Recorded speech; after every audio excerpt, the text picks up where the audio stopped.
Hello बच्चों, let's get through this question. Question में कहा गया है मैच द फॉलोइंग कॉलम्स। जो फर्स्ट कॉलम हमें दिया गया है उसमें लैक ऑपेरॉन के जीन्स दिए गए हैं और सेकंड कॉलम में हमें एंजाइम्स दिए गए हैं।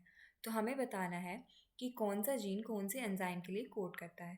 सबसे पहले हमें दिया गया है जेड जीन। तो अब हम इस जीन का फंक्शन देख लेते हैं। जो ये जेड जीन है ये कोड करता है फॉर बीटा गैलेक्टोसाइड।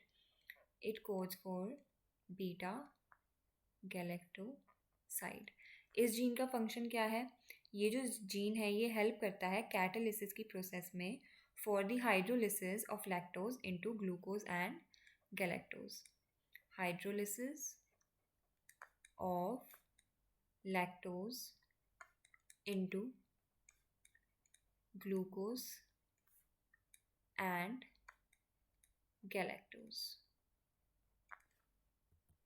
अब देखते हैं ऑप्शन नंबर बी में हमें दिया गया है वाई जीन। तो वाई जीन क्या करता है ये हम देख लेते हैं। वाई जीन कोड करता है परमेज एंजाइम के लिए। It codes for permease enzyme. अब इस एंजाइम का क्या काम होता है?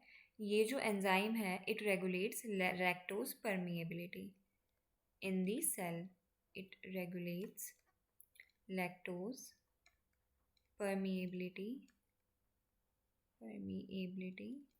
इन सेल। उसके बाद हमें दिया गया है ए जीन। अब हमें ए जीन का फंक्शन देखना है। ये कोड करता है ट्रांस एसिटाइलेज एंजाइम के लिए।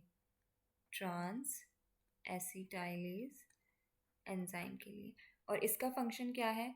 ये गैलेक्टोसाइड्स की फंक्शनिंग को फैसिलिटेट करता है। कैसे? ये एक एसिटाइल ग्रुप को ट्रांसफ़र करता है from acetyl coenzyme A to galactoside. तो अब हम ऑप्शंस देखते हैं। जो जेड जीन है ये है बीटा गैलेक्टोसाइड के लिए। जो वाई जीन है ये है लैक्टोज परमिएज के लिए। और जो ए जीन है ये है एक ट्रांस एसिटाइलेज। तो गिवन ऑप्शंस में से जो ऑप्शन नंबर ए है ये हमारे एक्सप्लेनेशन से कॉरस्पॉन्ड कर रहा है। तो ये हमारा करेक्ट आंसर है। Hope you understood it well. All the best.